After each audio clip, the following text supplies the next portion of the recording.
Patty Davidson. I'm president of the Metaphysical Club, and I'd like to introduce our guest, Donna Stellhorn. She's written 9 books, I believe. She's a board member of the NCGR, or the National Council for Geocosmic Studies or Research in San Diego. She's also director of International Feng Shui in Boston, correct? I'm a former director, yes. Former, okay. Yes. And she is a fantastic astrologer. Fantastic doesn't cover it, really. Thank you. She's adept in many areas of metaphysics. One of the pamphlet she's created was called Smudging. Sage and Smudge. Right? Yes, how to clear your personal space. And I have recommended that to so many people that I think I've supported her all these years. Thank you. So now I would like to introduce Donna Stellhorn, and she will be our next speaker at the Metaphysical Club. Yes, I'm very excited about that. Good. Yeah. Donna, I'd like to ask you one question. How did you get started in astrology? Oh, that's a wonderful story. I was actually working in computers in the 80s, and as many astrologers know, there's a relationship between the highly analytical computer science and the science of astrology. And so my CEO at the time did my numerology and said, wow, you have a talent with astrology. Well, I was so excited to have a talent in something. So I rushed over to my local metaphysical bookstore and started taking classes. And I was so hooked on it. I mean, it was from the first class that I said, I'm going to study this till I can be a professional astrologer. Oh, super, super. And just for statistical purposes, what is your birth sign and your sun and your moon? Oh, I'm a Libra, okay. And I have a Capricorn moon and Taurus rising. So that's a lot of Venus, so the Capricorn moon keeps me grounded. Oh, good. Okay, good to hear that. Okay, one of the things that I'd like to ask you, because I know you switched, okay, into Chinese astrology, and so you do both.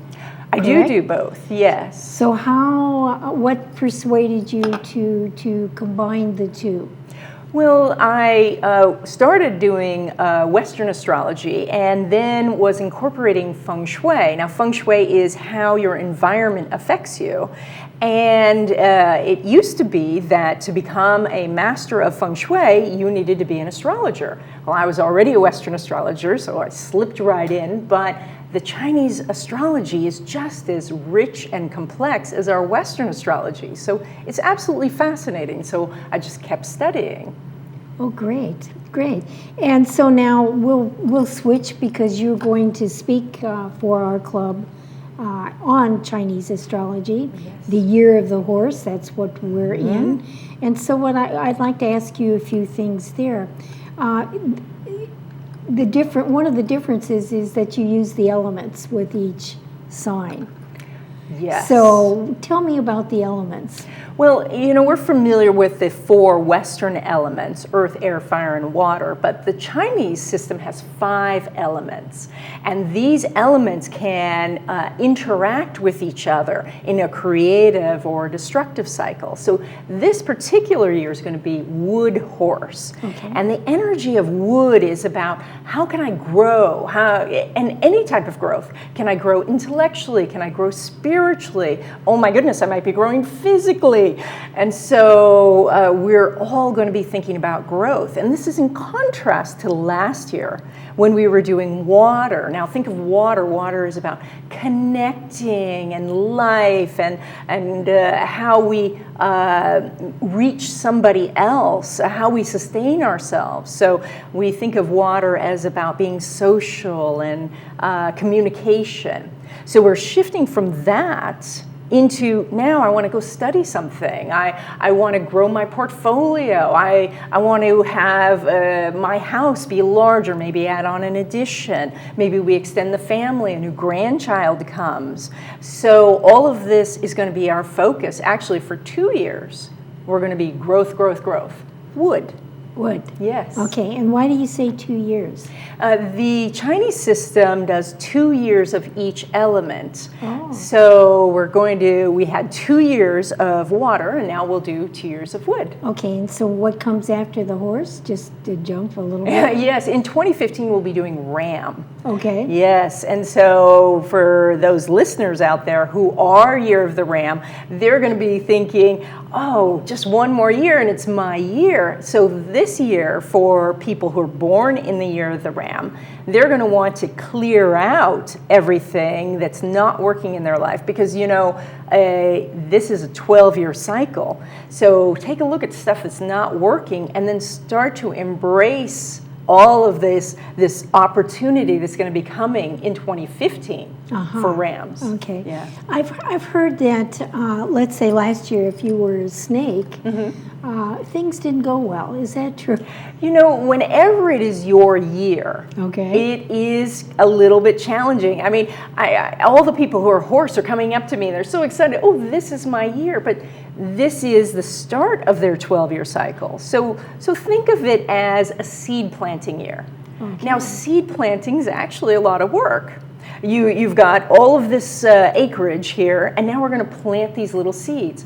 Well, what results are you going to see in a 12-year cycle in the first year? There's no little sprouts.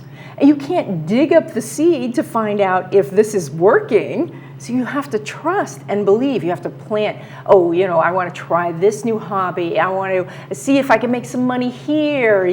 Maybe I'm supposed to move, or maybe I want to change my furniture around. All these different seeds you're going to plant without seeing the results. So here are all the people who are born near the snake, who had their big year last year, who are saying, oh, this was a hard year. All I was doing was planting. But the good news for snake is that this year they get to see the sprouts. Here comes the results of all that work that they did last year. So snake's going to be actually happier than some of the horses out there. Okay, so horses are going to change regardless of desire, right? Yeah, it's opportunity. So with that, there's an actual feeling that's going to be inside people born in the year of the horse that they want to do something new.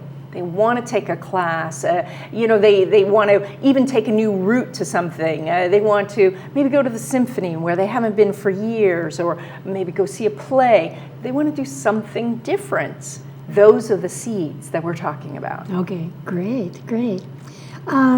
What animals are compatible with horse? Well, there's 2 very close friends of horse, and then 2 kind of buddies. So the 2 very close are tiger, and tiger is a very high energy sign, and horse is high energy too. Think of a horse. It's beautiful. It wants to be powerful and free and run through the prairie. And tiger is kind of a mix of energies. Tiger is, just sitting in the tree, waiting for that delectable antelope to go by, and then pouncing on it. So there's high energy at times. And so tiger energy is quite compatible with horse. They understand each other. And the other one is dog. And this is good news for dogs, because dogs have had a rough time for a couple of years. So now they're going to have a harmonious year. And dogs are very social, just like horses. Horses run in the big herd, and dogs run in packs. So dog understands the social aspect of, what it takes to go out and be friends, and to go out and meet people and make new acquaintances. And so dog is going to find that they get lots of opportunities without all of this seed planting stuff. Oh, I see. Isn't that nice? That is nice. I'm a dog, so I'm looking forward to that. Could you equate quickly the Western signs to the Chinese zodiac? Sure. In a lot of the books that you read, they will equate rat, which is the first sign of the Chinese zodiac, with Sagittarius. But I've been studying this for a long time, and I want to shift this. I think that rat is like Aries. the Western first sign. So when you think of rats, and I'm a rat, and it's hard because rats, when I meet them, they're like, yeah, I'm a rat, and I feel the same because I want to be one of the cute animals. But so rat is wanting to be a go-getter and out there and wants to be first and always thinking of something to do for business. It's very Aries. And then that would put the next sign, ox, in Taurus. And so what is an ox and Taurus? They have so much in common. Ox is the hardest working sign of the Chinese zodiac. Always saying, okay, I'm going to plow the field and I'm not going to stop until all my work is done.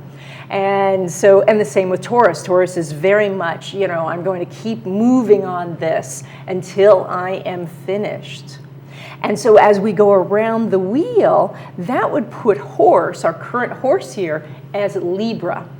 And so beautiful, powerful horse in the sign of Libra, which rules beauty. And so it just all makes sense. I mean, think of rooster.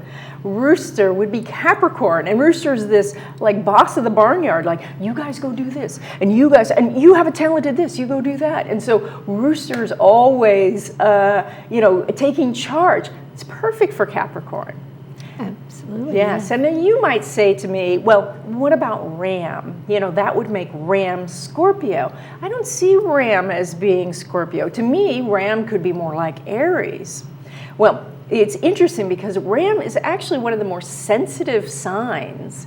It is one who has a kind of a thin skin that if they're hurt, just like Scorpio, they go, you know what, I'm going to write that down and get even later.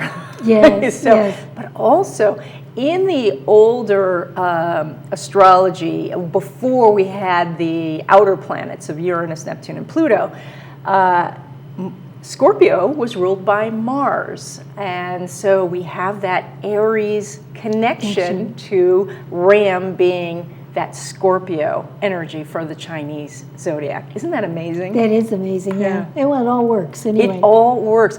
And that's what I tell people, they say, well, which one is better? And there's a lot of systems of astrology. Yes. And they all work. But I compare it to, like, in China, there's two martial arts. One is Kung Fu, chop, chop, chop. And then one is Tai Chi, where it's all, yes. They both work. You just can't do them at the same time. Right. And that's the same with this. Choose a system of astrology that you like, that you resonate with, because they all work. Yes, it's true. That is true. So let's look ahead a little bit. We're in what we call a Mercury retrograde. Yes, we are. And it's always been my belief that people try to stop living their life, and that's impossible. So can you give us some feng shui and some insight onto a Mercury retrograde? Yes, the dreaded Mercury retrograde. And this is a phenomenon that happens 3 or 4 times a year when Mercury's apparent motion seems to be going backwards. And what it's doing is causing us to look back and say, well, what have I forgotten to do? What have I missed? What paperwork has not been done? This is when if you go to the DMV to get something done during Mercury retrograde, take a really big book, something by Tolstoy, because you're going to be sitting there for a long time, because everybody who has forgotten to do their DMV over the last 3 months is there with you. Yes. But Mercury retrograde has a benefit. Because Mercury goes retrograde and causes us to look back, anything that we do during the retrograde period that we want to repeat, we will repeat in future retrogrades. So Chinese is a very difficult language, and